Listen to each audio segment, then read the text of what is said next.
पहले भाग में मार्टिन ज़ॉम्बी के हमले से अपनी जान बचाकर निकलता है। वो भागते भागते अपनी कार तक पहुंचता है।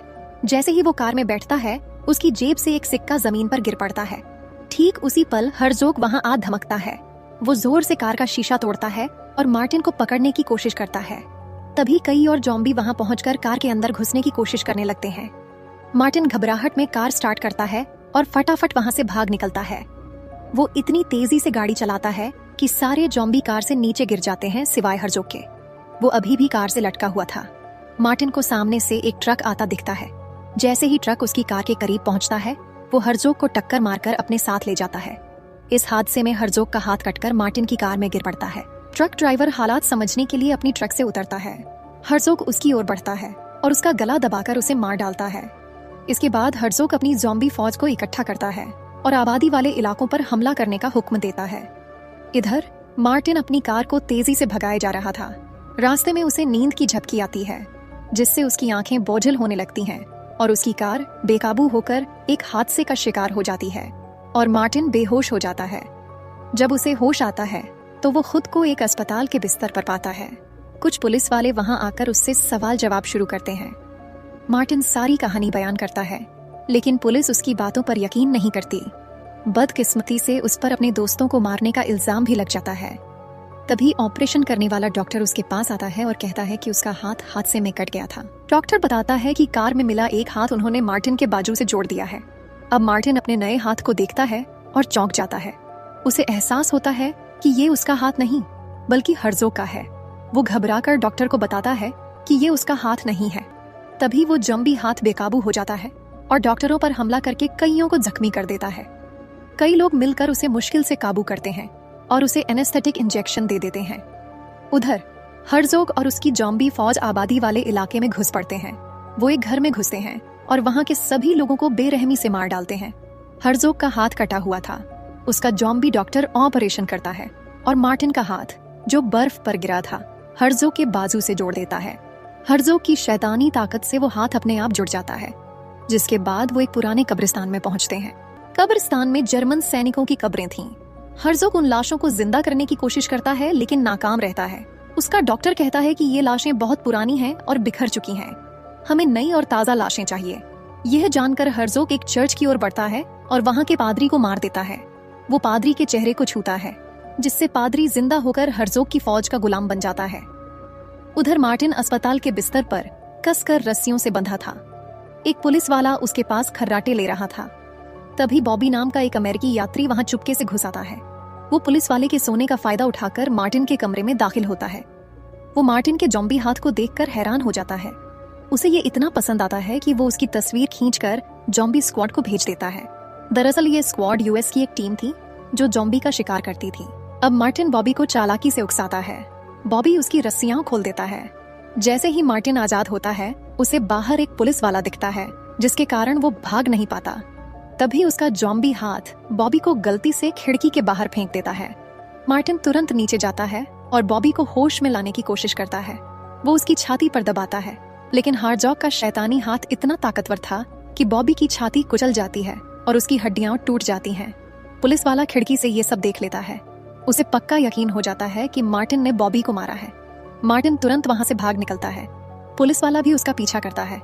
तभी मार्टिन का ज़ॉम्बी हाथ एक पार्किंग में खड़ी मर्सिडीज का लोगो उखाड़ता है और पुलिस वाले पर फेंक देता है, जिसे लोगो पुलिस वाले के सिर में लगता है और वो भी बुरी तरह जख्मी हो जाता है।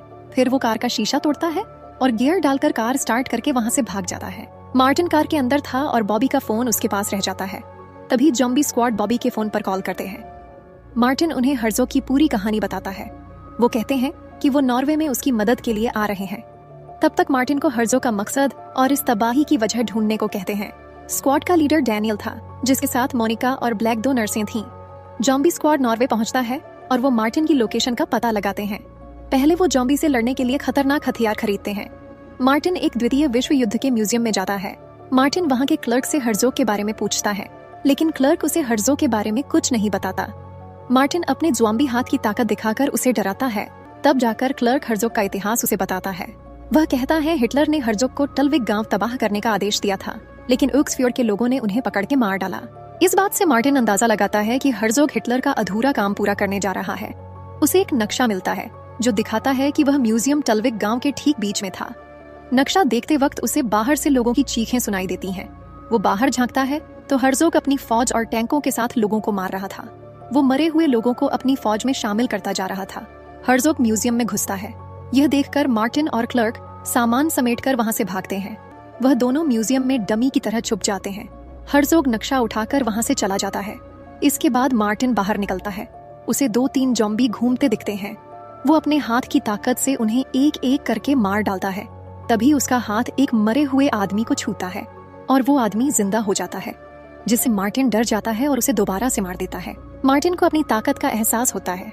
वो उस आदमी को फिर छूता है और दोबारा से जिंदा कर देता है। तभी एक कुल्हाड़ी उसके सिर में लगती है। ये कुल्हाड़ी डैनियल ने मारी थी। डैनियल उसकी तस्वीर लेता है। यह देखकर मार्टिन को ये पसंद नहीं आता। वो अपनी ताकत दिखाकर आदमी को फिर से जिंदा करता है। इस बात से डैनियल उसे अपनी फौज बनाने को कहता है। वो बताता है कि हर्जोग ने रूसी सैनिकों को मारा था, जिनकी लाशें बर्फ में दफन हैं। डैनियल कहता है कि उन लाशों को जिंदा करके फौज बनाओ और हर्जोग से बदला लो। इस बात से मार्टिन मान जाता है और वो रूसी लाशें जिंदा करने के मिशन पर निकल पड़ते हैं। वो क्लर्क, मोनिका और ब्लैक को हर्जोग की निगरानी के लिए वहीं छोड़ देते हैं। मोनिका और ब्लैक एक चालाकी भरा प्लान बनाते हैं, यानी एक ज़ॉम्बी को लाकर बाकी को फंसाएंगे और बम से उड़ा देंगे। इसके लिए उन्हें ग्लेन यानी क्लर्क की जरूरत थी। ग्लेन ज़ॉम्बी को ललकारता है।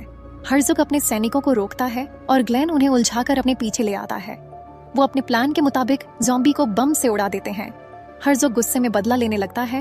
वो अपने टैंक को उनकी ओर मोड़ता है और गोलियां बरसाता है। उसे लगता है कि वो मर गए हैं।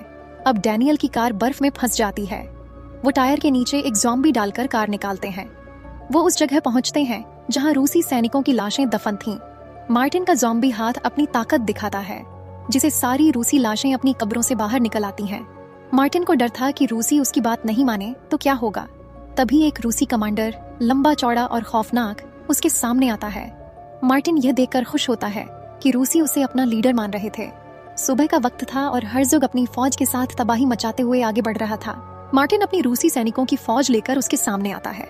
हर्जोग ये देखकर हैरान रह जाता है, क्योंकि मार्टिन के साथ रूसी सैनिकों की इतनी बड़ी फौज थी। मार्टिन उसे हर्जोग का हाथ दिखाता है।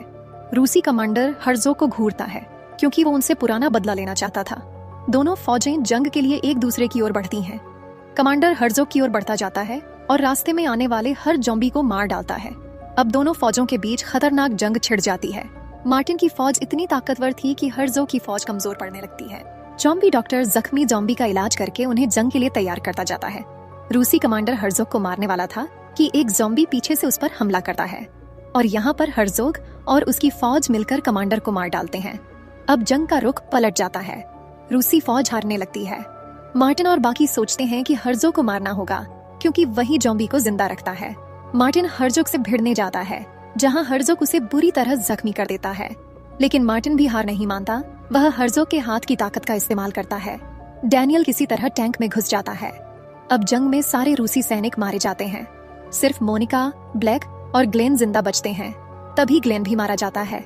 मोनिका और ब्लैक ज़ॉम्बी के बीच फंस जाते हैं। मार्टिन और हर्जोग की लड़ाई टैंक पर चल रही थी। तभी मार्टिन एक कार पर गिर पड़ता है। हर्जोग उसे मारने ही वाला था कि डैनियल टैंक की बंदूक हर्जोग की ओर मोड़ता है और गोली चला देता है। हर्जोग का सिर धड़ से उड़ जाता है और वो मारा जाता है। जैसे ही हर्जोग मरता है, उसकी सारी ज़ॉम्बी फौज भी ढेर हो जाती है। मोनिका और ब्लैक भी बच निकलते हैं। सब अपनी जीत का जश्न मनाते हैं, जिसके बाद ज़ॉम्बी हंटर्स वहां से चले जाते हैं। मार्टिन अपनी कार में बैठकर हन्ना की कब्र पर पहुंचता है। वो कब्र खोलता है और हन्ना को बाहर निकालता है और अपने ज़ॉम्बी हाथ से उसे छूता है, जिसे हन्ना तुरंत जिंदा हो जाती है। वो दोनों फिर से साथ रहने लगते हैं।